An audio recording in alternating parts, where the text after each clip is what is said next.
രാഹുൽ മാങ്കൂട്ടത്തിനെതിരായ മൂന്നാമത്തെ കേസിലെ പരാതിക്കാരിയുടെ ആരോപണത്തിന്റെ നിയമസാധുതയിൽ സംശയം പ്രകടിപ്പിച്ച് കോടതി. ബലാത്സംഗം ചെയ്തുവെന്ന് പറഞ്ഞ ശേഷം പരാതിക്കാരി പ്രതിയുമായി നല്ല ബന്ധം പുലർത്തി. സംയുക്തമായി ഫ്ളാറ്റ് വാങ്ങുന്നതുവരെ ചർച്ച ചെയ്തു.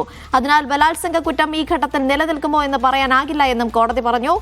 മറ്റ് സ്ത്രീകൾ പരാതിയുമായി രംഗത്ത് വന്നതിന് ശേഷമാണ് സംഭവം പുറത്തു പറയാൻ തയ്യാറായതെന്നും ജാമ്യം നൽകിക്കൊണ്ടുള്ള ഉത്തരവിൽ പറയുന്നു.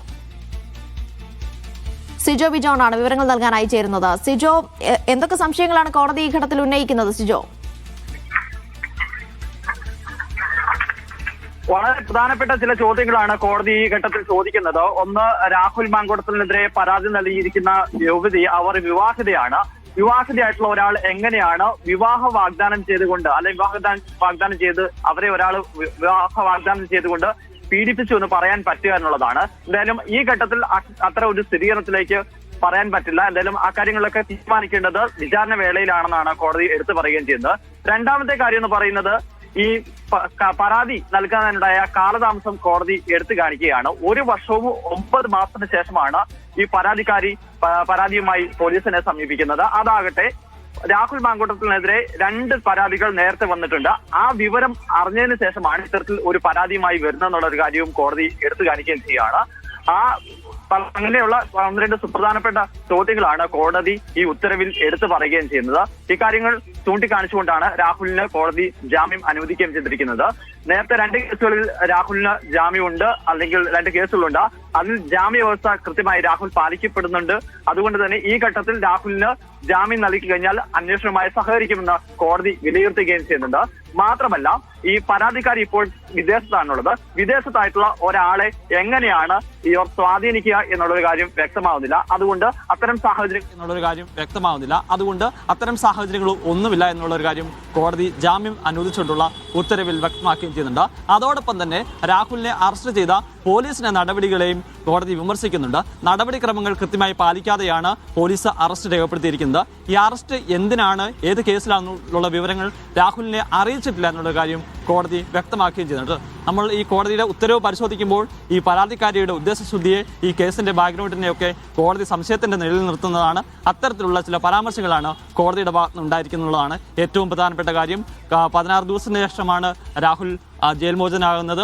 നേരത്തെ 2 കേസുകളിൽ രാഹുൽ കേസ് വന്നതിന് പിന്നാലെ രാഹുൽ ഒളിവിൽ പോകുന്ന സാഹചര്യമായിരുന്നുവെങ്കിൽ മൂന്നാമത്തെ കേസിൽ അതിനൊരു സാഹചര്യം ഒരുക്കാതെ മുഖ്യമന്ത്രിയുടെ ഓഫീസിലൊക്കെ കർശന നിർദ്ദേശപ്രകാരമായിരുന്നു രാഹുലിന്റെ അറസ്റ്റ് അന്വേഷണ സംഘം രേഖപ്പെടുത്തുന്നത്. തുടർന്ന് 2 ആഴ്ചയിലധികം രാഹുലിന് റിമാൻഡിൽ തുടരേണ്ടി വന്നു.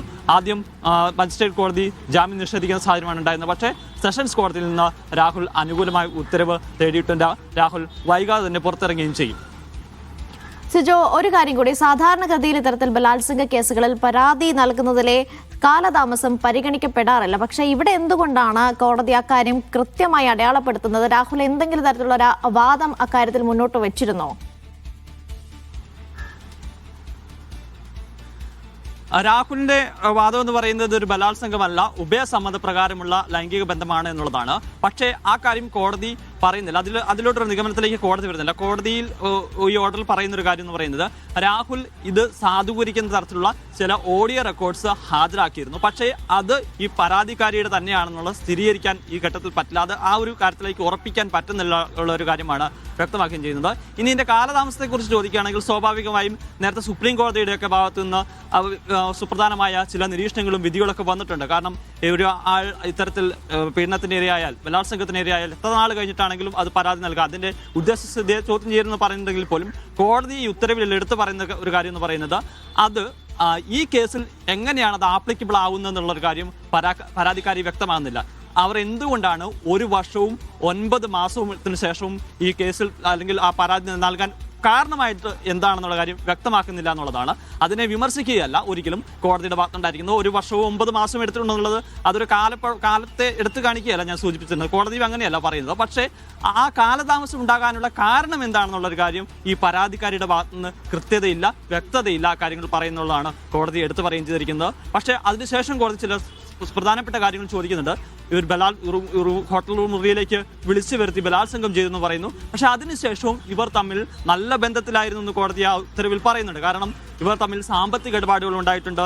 അതോടൊപ്പം തന്നെ ഫ്ളാറ്റ് വാങ്ങാൻ വരെ പദ്ധതിയിട്ടു. പിന്നീട് ഈ പരാതിക്കാരിയുടെ കൈവശം പണമില്ലാത്തതിനാലാണ് അത് വാങ്ങാതെ പോയിട്ടുള്ളത്. അപ്പോൾ ഒരിക്കൽ ഒരു ബലാത്സംഗത്തിനിരയായിട്ടുള്ള ഒരു യുവതി അതിനുശേഷവും ഇപ്പോൾ പരാതി നൽകിക്കുന്ന രാഹുലിനുമായി നല്ല ബന്ധത്തിലാണെന്നുള്ള പറയുന്ന ചില കാര്യങ്ങൾ കോടതി ആ ഉത്തരവിൽ എടുത്തു പറയുകയും ചെയ്യുന്നുണ്ട്. പക്ഷേ ഇത് ഉഭയസമ്മത പ്രകാരമാണ് നടന്ന ലൈംഗിക ബന്ധമാണെന്നുള്ള രാഹുലിന്റെ വാദം അത് സാധൂകരിക്കുന്നില്ല. ചില വാട്സപ്പ് ചാറ്റുകൾ